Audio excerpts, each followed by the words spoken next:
I've got a really interesting one here. Wits Mining, ASX code WWI. Here to join us today is Managing Director Jack Van Heerden. He's going to take us through the Wits Mining story. Welcome to the webinar, Jack. Over to you. Thank you very much, Kerry. Yeah, thank you very much, everybody, for joining us. I think we've got an interesting presentation here for you today. I'll take you through and then I'll allow a couple of questions at the end. So if we can sort of quickly jump into the next slide. Now we see ourselves as a small company and with big aspirations, and for that we've developed some values that we want to portray into the marketplace, and safety is quite key to us, as well as the social environmental responsibility that we carry as a mining company, but obviously it's got to make sense for everybody, and therefore we are very focused on creating value for our shareholders. So just a couple of investment highlights that we've actually got. We sit on a 4.3 million ounce resource here in South Africa. That is currently our key project for the company, and I'll get into that in a bit more detail a bit later. Then we also have a 100% owned greenfields project in the Paterson province in Australia. That is also something that I'll dip into a bit later, but we are quite excited about the prospects there. Our current forecast shows that we aim to produce about 50 to 60,000 ounces per annum from our South African project. And if everything goes well, and we can get into that a bit later as well, we hope to be in production or to start production in Q3 21. We are currently busy with the feasibility study, and we hope to get that completed also during the course of, or the early part of next year. I'm not going to go through all the investment highlights. I think this is interesting reading for everybody. I'll touch on that as we go along. And as I mentioned, just a quick overview from us. Base Wits is an Australian and African focused company. We've got two significant projects that we're busy developing. We currently sit with about 3.3 million Aussie in the bank, so we've got enough funding for the activities that we're planning to go forward with. Also in the recent months, we've also made a couple of key appointments. As you can see there on the screen there, we've just appointed our general manager, we've got a head of exploration, and then we also have a head of social and community development person. So that sort of bolsters our current team, which consists of myself, our executive chairman, Mr. Michael Quinnett, and then Simon White, our CFO. You can see one of the things that we are quite proud of is our tight shareholding at the moment. The board and management consist of almost about 5%, and then our top 20 is 34%. So we've got a strong following from our shareholders, which we appreciate. We've got some guys there that's been with us for quite a while. The other thing that I just like to mention is that our share price, you can see on the graph there, has spiked quite significantly over the last couple of months, and it's basically on the back of the environmental approval that we received for this project. And obviously we've recently announced another 700,000 ounces that we added to our resource, that took it up from the old 3.6 to the new 4.3 million ounces. Now, even though the share price has spiked quite a lot, we still see ourselves as a bit undervalued against our peers, and we hope to unlock further value as the project progresses. There's just a couple of senior guys in the team. You can see our chairman, Mr. Michael Quinnett, and then the bottom three is our South African team that we've appointed now recently. that will now help me execute the project and take it further. Right, so if we look at this slide, you can see this slide is about the Witwatersrand Basin. Now the Wits Basin, as we call it in South Africa, is quite a unique ore body compared to the rest of the world's gold deposits. This has been mined now for for probably more than 100 years now. And specifically in the area where we are, the guys have already extracted about 41 million ounces there at about 5 grams a ton. So we know that the gold is there. For us, this is not really a greenfields project. The guys have mined it in the past. So our idea is to go into the old workings and re-establish the old shafts and then continue with the mining the resource that's still available. I don't know how many of you are available, know Joburg so well or South Africa so well, but we've got Johannesburg there, that's sort of the center of the economic hub in South Africa. And the project is located probably about 15 kilometers to the west of the Joburg CBD. So it's fairly close to industry, it's close to skills, it's close to suppliers. So we see ourselves in quite a unique position where we're not trying to build a mine, somewhere in the jungle somewhere. We're quite close to everything there that we need to establish the mine with. So I just want to, Jen, just take you through the, our resource statement. We're quite proud of our recent announcement, where you can see that we've got about 2.7 million ounces in indicated and measured. So we believe we've got a fairly well-defined ore body, and then it takes us to a total of about 4.3 billion ounces if you look at our whole ore body. I'll get into that a bit later, but we've got one or two other opportunities that we want to explore. One of the recent projects that we've done, and that's what I mentioned, our resource upgrade, was there was a portion of our mineral resource area that wasn't well defined, that wasn't JORC compliant. And we've spent now a bit of time now, the last 3 or 4 months, making that a JORC compliant resource. So you can see there, this green picture here in the bottom, that's what we call the K9A resource. That's what we recently upgraded now into a JORC compliant resource. And what we're doing now is we've overlaid our initial mine plan onto that. And from that, we've identified an area that's still in inferred and that falls within our initial mine plan. So as you can see there on the picture above, we are in the process of doing further infill drilling.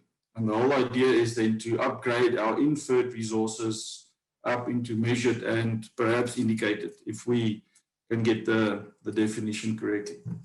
And as I mentioned, we've got a couple of other projects that we want to run. We've got, if you look at the whole ore body, in the past, that whole ore body had a JORC 97 resource compliant statement of 12.8 million ounces. Now, of that, we've declared 4.3 million ounces. So we believe that there's still significant ounces available that we can convert into a JORC 2012 compliant resource. So that's one of the focus areas. The other focus area is the other reefs that sits in the area. We've got, I don't know if you can see my hands, but the Kimberley ore body lies like this. It consists of a couple of steep dipping reefs. And we're focusing on the K9A and B that sits like this, and then below it sits the K98. And that is the ore body that we also want to target.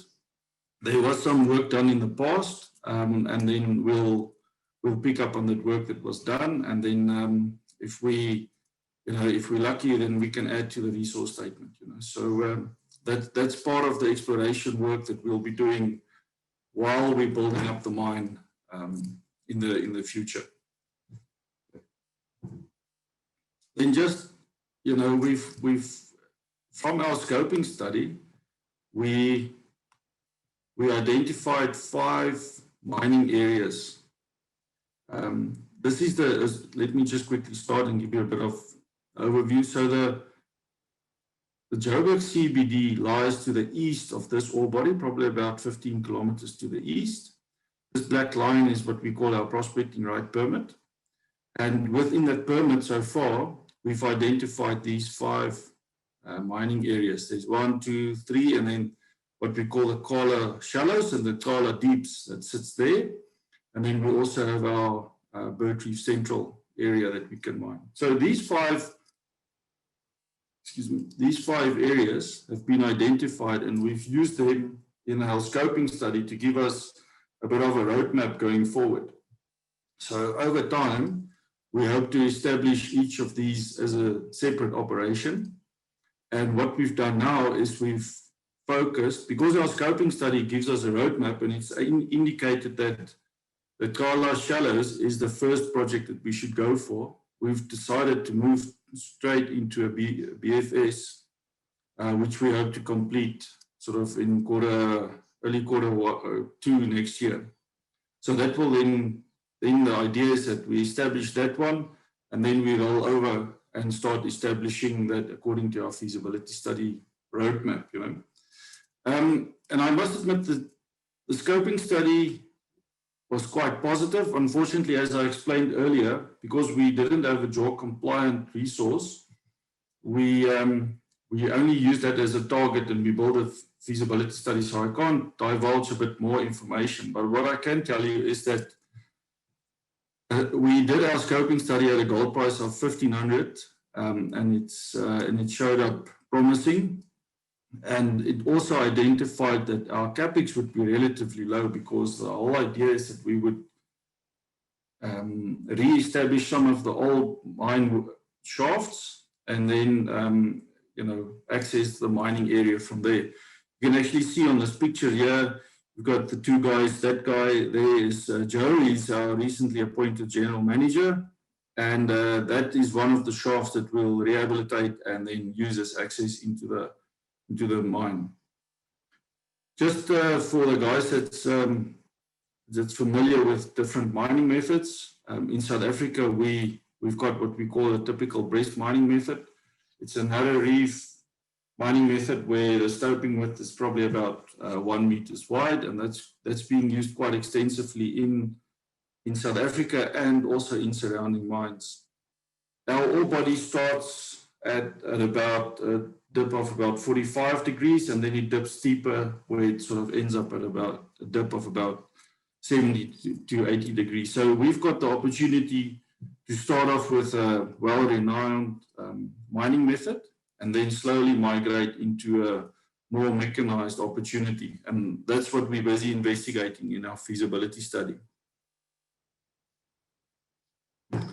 Then I get to our project in Australia. Now, this is a project that sits probably in the most highly explorative area in Australia at the moment. Everybody is focusing on the Paterson province there. As you can see there on the screen, that little blob there in red, we are quite close to the action. And, you know, from an initial desktop study, we've identified 3 target areas, and that then was enough motivation for us to move into aerial survey, or, you know, and we use the company SkyTem to fly for us. So you can see there we've flown about 1,200 kilometers, and that data was recently completed. So our geophysicists are now in the process of analyzing the data and interpreting the data. So hopefully by the end of December, we'll be in a position to understand exactly what is in the area and if there's any prospects for further drilling. I think our timing works out quite well, because if we get the information by December, we will then be in a position to make a choice of how do we take this project forward. Do we do it ourselves? Do we enter into a JV? Or, you know, there's various opportunities that we can explore. And then by, April, May, when it's comfortable to get back into that area again, then we can then decide to continue with the drilling. So one of the things that I would like to stress is that we are really excited about this prospect, and our intention is to really take it up a notch. And whether we find a partner or not, we definitely want to advance this project. All right, so this brings us to sort of a bit more of a corporate overview. One of the things that we set out to do is that everything that we plan to do and we commit to the market to do, we want to complete. So you can see there we've announced probably a couple of months ago that we want to complete the K9A exploration target, and that's now resulted in that extra 700,000 ounces that we added. So we can tick that box and say that's been done. Now we've started our infill drilling program, and we can tick that box and we can say that's been done.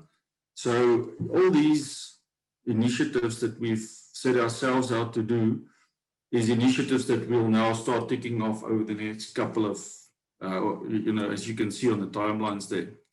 And that will lead us to start operations next year.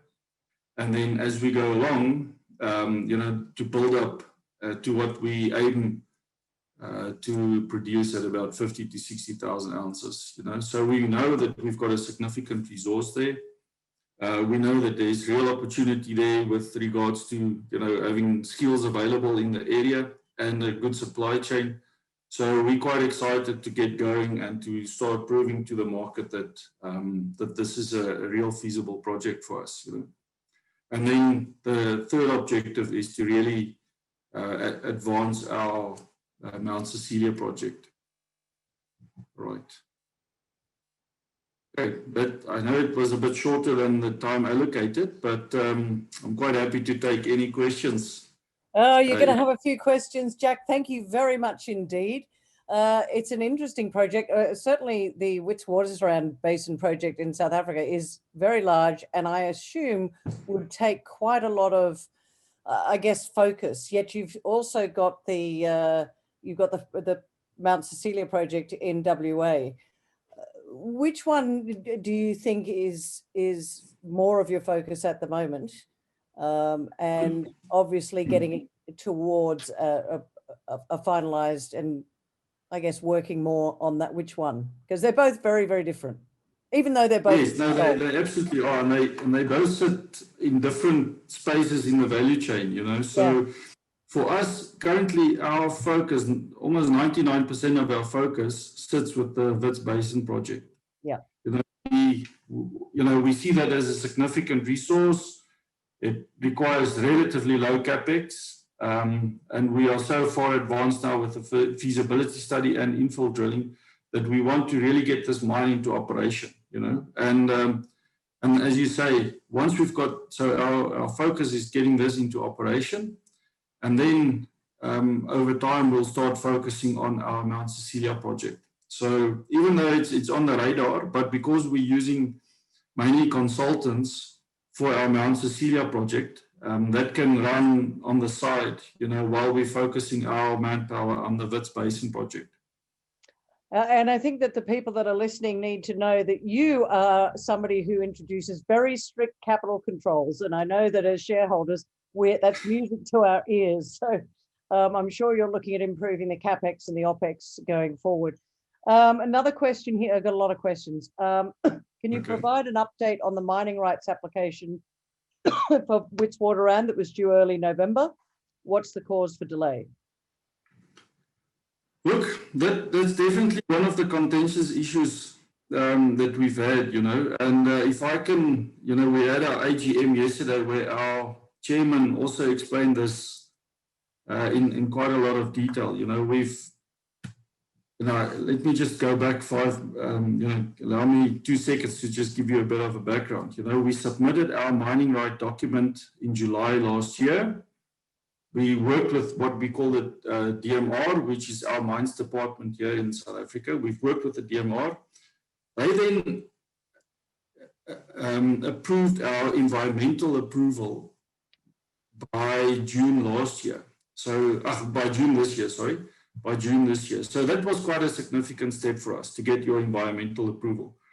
And now what's happened is you've got 3 documents that you've got to submit as part of your mining right application. One is your environmental approval, which is the big one. Then the other one is a mine works plan, and the other one is a social and labor plan. Yeah.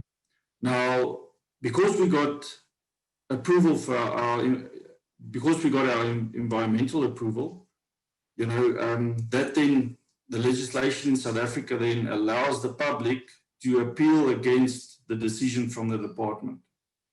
So we had 3 people or 3 groups that appealed against this decision, and they appealed in July, August about, you know, and then they appealed, and then we had time to develop responses to that appeal, and then that then went into the Department of Environmental Services now for them to make a ruling on this. And now, but I must stress that we've got our environmental approval, but the minute that someone then appeals, your environmental approval gets suspended, you know, so it's still there, it's just suspended, you know. So what we are waiting for now is our environmental department to make a ruling on the appeals. Now, what we understand from them is because of, you know, the whole COVID delay, and, you know, these guys, when we were in lockdown in South Africa, none of these guys had access to their files. So they all sat at home for 3 months, sorry, and they couldn't access their work at the office. But in the meantime, the people kept on adding in applications, you know. So we understand that they are quite overloaded at the moment. But, you know, we are still hoping for an outcome this year or in November now, from the Department of Environmental Services. And then that will then sort of kickstart the process for the minister to award us our mining right. So I can't be quite specific on a timeline, but I just know that, you know, our application has progressed into that area. I think another positive that I can just stress to the investor community here is that normally this panel or this the competent authority has got the ability under law to appoint an expert panel to assist him or her with the decision. In this case, the adjudicator decided not to appoint a panel, which, you know, if you listen to our legal team, shows that it's a relatively straightforward adjudication that they've got to do, you know. So that's why we're quite optimistic about an outcome now in the next couple of days, you know, you know, to set aside the appeals. And then the process has got to follow itself to get to the mining right. Next couple of days, or next couple of weeks, or next couple of months? Sorry to be blunt, but, you know, do these things tend to just... Anything could happen, Jack. Anything can happen, and that's what I wanted to say, yes. So I think we just know that it's imminent. How imminent it is, I can't tell you, but we know it's imminent, you know. So, and I think what I've shared with you is what we've been shared by the, you know, that's the information our legal team gave us, you know. So yeah, so that's where we are at the moment. Okay, we're running out of time. I'm going to try and grab 2 more. Do you have any plans to raise capital before the mining rights are issued? Look, as I mentioned, we've got sufficient money in the bank for the activities that we planned. So at the moment, no, we don't have any further plans to raise further capital. But like you say, things can change. But at the moment, we're sitting quite pretty with the money that we've got and the activities that we've planned. And with Cecilia, Mt Cecilia in WA, I think you mentioned that you might look at a joint venture. Yeah, that's one of the options that we might consider, you know. I think if you look at the size of our company at the moment, you know, and if there's real potential there, you know, to start a drilling program, I think will require some support from another part, you know, and you know, and we'll see from the, you know, the results from this aerial survey that we've done, what we actually want to do and what's available in the market to do, you know.